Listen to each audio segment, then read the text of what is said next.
Hello and welcome to the first video review for Bourbon Trail Explorer. I'm Max Stoller. This is Bourbon Trail Explorer without Mark. Mark Hagan is on assignment. He's actually out for work, traveling for work. So I'm going to do the first of these by myself. And we'll see how it goes. My son is in the background, so you may hear him. He's a little vocal, 5 months old. So I'm trying this with a baby in the background. The review today is going to be the Belle Meade Honey cask finished bourbon. We will get in depth about this, but first let's get into the Whiskey Minute, which is what I'm going to call the news segment of this video. News up front. Cornerstone is Wild Turkey's first Rye and the Master's Keep collection. We are going to be talking about this more in an upcoming episode, and I'm going to give you all just a sneak peek of this, what's coming. Hopefully you can see all of this goodness that is coming here. Let's see, let's make sure the camera can see this. Nope, there we go. So there is a fantastic lineup for what we're calling the Rye Off. Rye Not. Dad jokes are going to come through in full on this podcast. So that's going to be a future episode that we're going to have, and it's going to be great, and we're going to have Mark and Mike and maybe a few others on it. But let's get into the other news. Excuse me. Coming up, the Speed Museum Auction and Bourbon and Beyond are coming up both this week. Both events hosted partially by Fred Minnick, a friend of the podcast. This happened a couple weeks ago. Obviously, the secondary was removed from Facebook. All of the secondary markets fell off Facebook. They moved to MeWe, some of them, and then Bourbon Secondary Market was subsequently removed from MeWe. This doesn't mean that there's going to suddenly be a glut of great allocated bottles on the shelf. People are still buying. People are still trying to... They're still trying to flip. So, do I think that there's going to be a glut of allocated whiskey on the shelf? No. There are still places to sell. There are still people finding ways to move bourbon.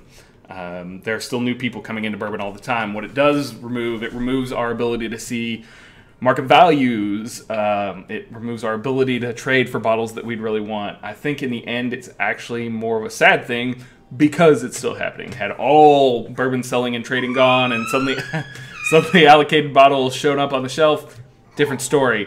That's not the story that we're in. This industry is going to keep growing, so you're going to keep seeing those bottles disappear, and I don't think this is a great thing. MGP had a down year. They were trying to sell barrels for far too much money, and it showed to investors, and we will see what they try and do with their aged whiskey now. Tennessee, the Dickel barrels have been moving heavily. People have been sourcing from there. Barton, other places have had barrels move on the market. So it'll be interesting to see. Like I said, we're going to get some baby noise in the background. A 5-month-old who's watching cartoons. I'm a good parent, I promise.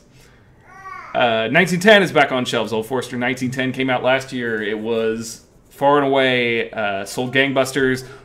Brown-Forman never expected it to move as quickly as it did. It's back. I will get a bottle and compare it against last year's, but I suspect it will move very quickly once again. Pernod buys Jefferson's.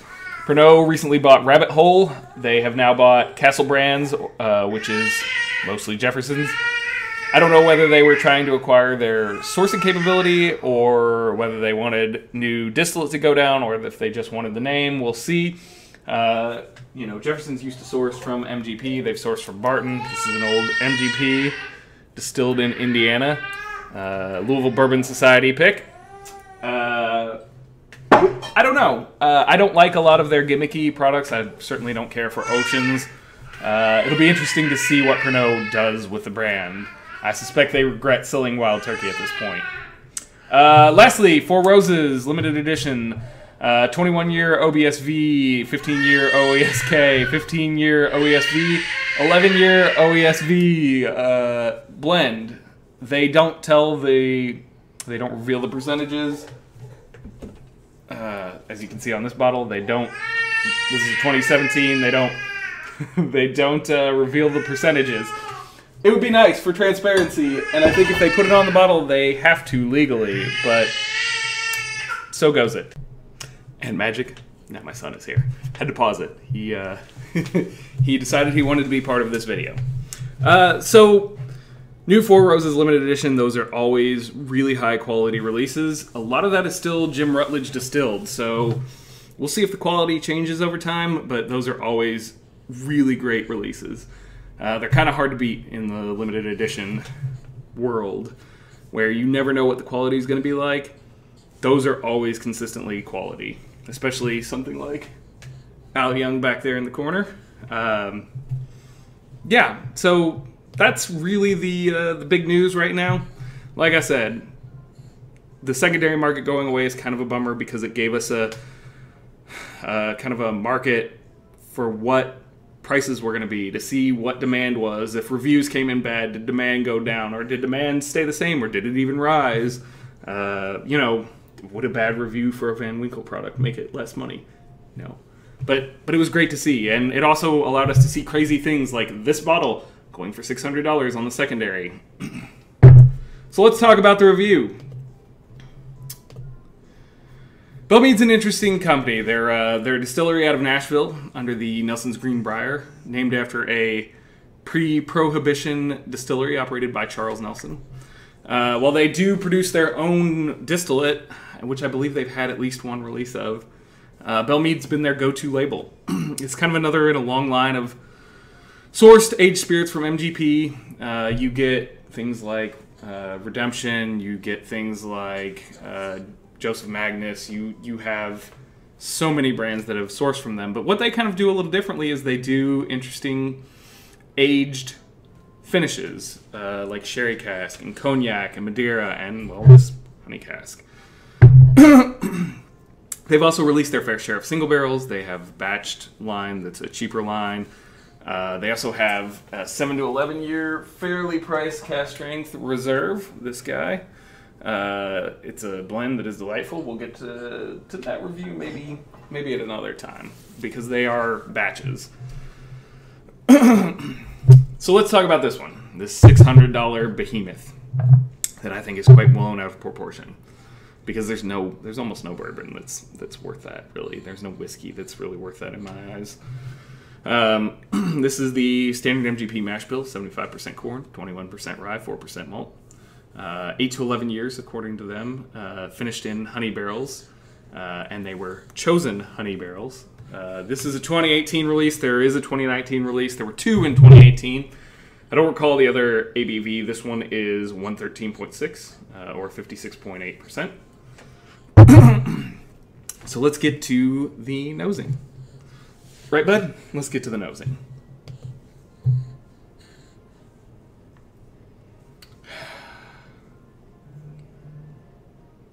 Rich caramel on the nose. Just like wonderful rich caramel. The honey comes through shortly after, and a lot of oak. Just kind of a classic oak nose. Kind of some fruits coming through. And it finishes in baking spices. I guess Fred would say marzipan, but I don't know what that smells like. And it smells like your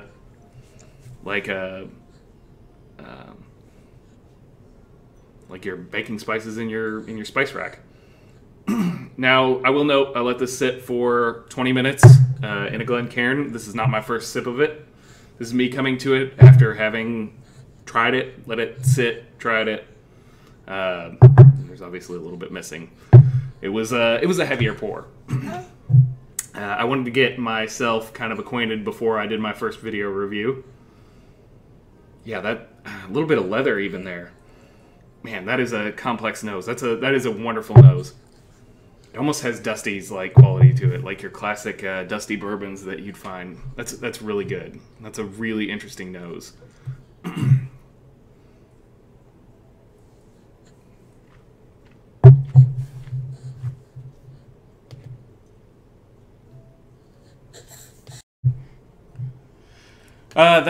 That's great.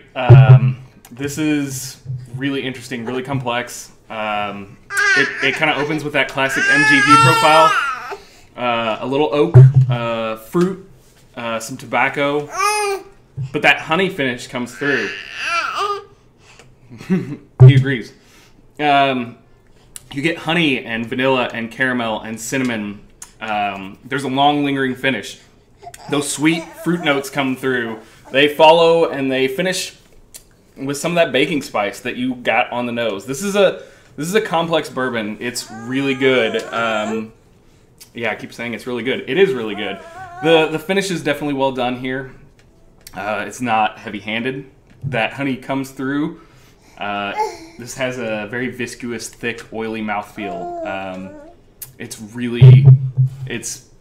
splendid. Like, I remember we talked about this in a previous podcast when we were doing the finished whiskeys. I remember a more saccharine and overly sweet finish to it. I felt like it was overdone. It was too sweet and overpowering. That's not the case here. This finish feels subtle, and now that I've had the bottle open for some time, as you can see, it's had air. It's really complex. It's really good. This is a great finished bourbon with an emphasis on finished. It's far from a daily drinker, but it's so well done that I think it deserves that great moniker. They didn't take dud barrels of MGP and finish them and try and hide those flaws like something like Legend, where they take a thin and young bourbon and they overpower it with a finish to try and cover all that up. They take good honey barrels and they finish them in a quality manner. It's what Belle Meade does, and it's why I'm excited to try the Madeira cask finish that I have, and we'll do a review on that for sure after this one. Is it worth $600? That's up to you. No bourbon in my mind is really worth $600, so, you know, take that for what you will. On our rating scale, this is a 4-star. This is a great bourbon. I need 2 bottles at least. I'm not going to get them, but I will definitely continue to share this one with friends. It's really interesting, really well done.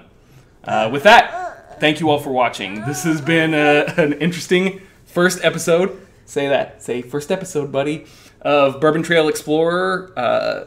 Like I said, I really appreciate everybody watching. We'll continue to improve these over time. We probably won't have a baby for the next one, or at least in the video. We will still have the baby. Still the 5-month-old. For now, say goodnight, buddy. Good night, everybody.